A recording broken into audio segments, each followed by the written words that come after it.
जय भीम उद्धाय. आज गोल्डमॅन रोहित पिसाळ सरांसोबत मी आहे आणि सरांची आज मी ऑफिसला भेट घेतली. सरांसाठी एक छोटं गिफ्ट या ठिकाणी मी आणले. गिफ्ट म्हणजे सरांसाठी मी व्यक्त झालेलो आहे माझ्या भावना. गोल्डमॅन रोहित पिसाळ संघर्षातून उभं राहिलेलं स्वाभिमानाचं सोनं. समाजाच्या इतिहासात काही व्यक्ती अशा असतात ज्या केवळ यशस्वी होत नाही तर त्या यशाला अर्थ देतात. त्या केवळ स्वतःसाठी जगत नाही तर संपूर्ण समाजासाठी एक दिशा निर्माण करतात. गोल्डमॅन रोहित पिसाळ हे असंच एक नाव आहे जे संघर्षातून जन्माला आलंय, स्वाभिमानावर उभं राहिलं आणि आज जगभर झळकत आहे. रोहित पिसाळ हे कुठल्याही श्रीमंतीच्या पायावर उभे राहिलेले नाहीत, ते कुठल्या सत्तेच्या उघड्यावर चाललेले नाहीत. ते जन्माला आले का सर्वसामान्य कष्टकरी आर्थिक अडचणींच्या ग्रासलेल्या कुटुंबात. लहानपणापासूनच संघर्ष हा त्यांच्या आयुष्याचा स्थायी भाव राहिलेला आहे. गरिबी, उपेक्षा, दुर्लक्ष, अपमान हे सगळं त्यांनी जवळून पाहिलं, अनुभवलं आणि पचवलं आहे. परंतु रोहित पिसाळ यांनी कधीही परिस्थितीला दोष दिला नाही. त्यांनी स्वतःला दोष दिला नाही. त्यांनी परिस्थिती बदलायचा निर्णय घेतला. गरिबीतून उद्योजकतेकडे एक सामान्य प्रवास सरांचा कसा राहिला त्याबद्दल मी रोहित पिसाळ सर हे केवळ उद्योजक नाही तर सोन्याच्या व्यवसायातील आंतरराष्ट्रीय स्तरावरील नाव आहे. समुद्रातून सोनं काढणाऱ्या जगातील नामांकित 4 कंपन्यांमध्ये गोल्डमॅन रोहित पिसाळ यांच्या कंपनीचा समावेश होतो. ही बाब केवळ त्यांच्यासाठी नाही तर संपूर्ण बहुजन समाजासाठी अत्यंत अभिमानास्पद आहे. ज्या समाजाला पिढ्यानपिढी तू उद्योग करू शकत नाही, हे तुमचं काम नाही असं सांगितलं गेलं, ज्या समाजाला मजूर, कामगार, नोकर या चौकटीत अडकवून ठेवलं गेलं, त्या समाजातून एक व्यक्ती जागतिक पातळीवर सोन्याचा उद्योजक म्हणून उभी राहते, ही घटना क्रांतिकारक आहे.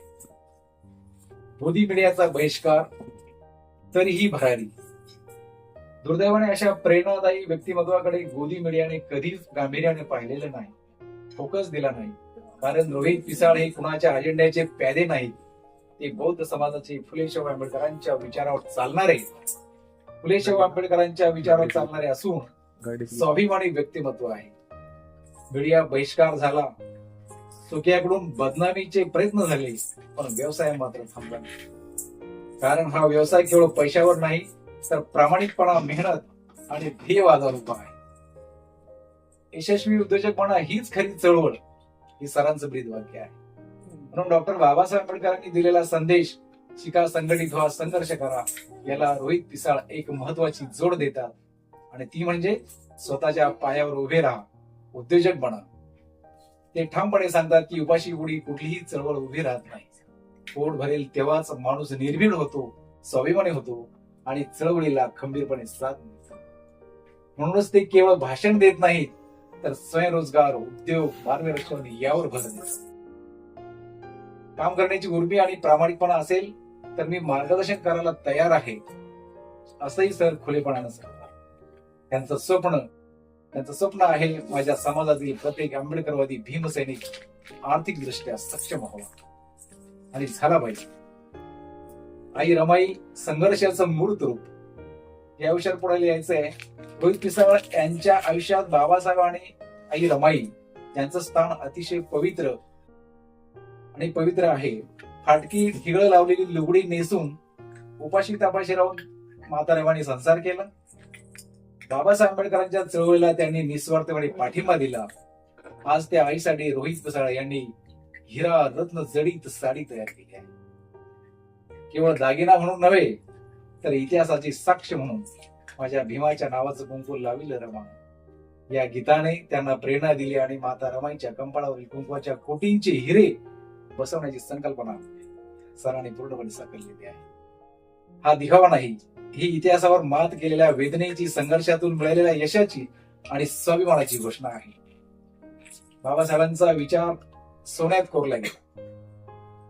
बाबासाहेब आंबेडकरांचा फोटो असलेला सोन्याचा पेन, सोन्याचा शर्ट हे फक्त कलाकुसर नाही, हा संदेश आहे. ज्यांना एकेकाळी कपडे घालायलाही मज्जा होता, जे उपाशी होते, ते आज बाबासाहेबांच्या विचारामुळे सोन्याचे कपडे घालू शकतात. हे जगाला दाखवून देण्याची सरांची भूमिका आहे.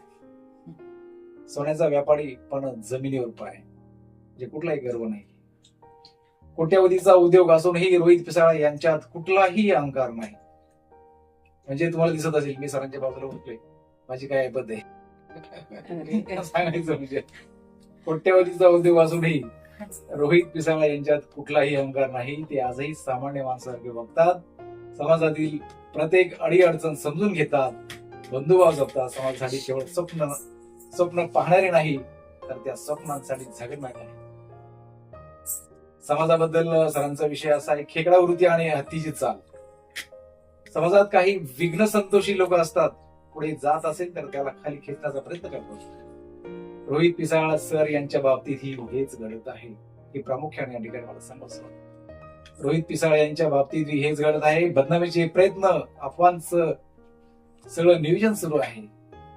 पण रोहित पिसाळ हत्तीची चाल चालतात आणि चलते हे कुत्ते भोगते. संघर्षातून उभं राहिलेलं विश्व, शून्यातून विश्व निर्माण करणं सोपं नव्हतं, पण रोहित पिसाळ सर यांनी ते करून दाखवलं. म्हणूनच समाजाला त्यांच्याबद्दल आत्मीयता, स्वाभिमान आणि अभिमान आहे. या निमित्ताने गोल्डमॅन डॉक्टर रोहित पिसाळ यांची वाट अडवणाऱ्यांना माझा प्रश्न आहे, तुम्ही समाजासाठी काय केलं आहे? किती लोकांना रोजगार दिले? किती तरुण तुम्ही उभे केले? किती धर्मांतर तुम्ही करून घेतली? फक्त टिमक्या मारणं बंद करा. समाजाच्या प्रगतीची वाट अडवू नका. गोल्डमॅन डॉक्टर रोहित पिसाळ यांच्यासारख्या तरुणांना पुढे येऊ द्या. त्यांच्या वाटेत अडथळे उभे करू नका. समाज तुम्हाला कधी माफ करणार नाही.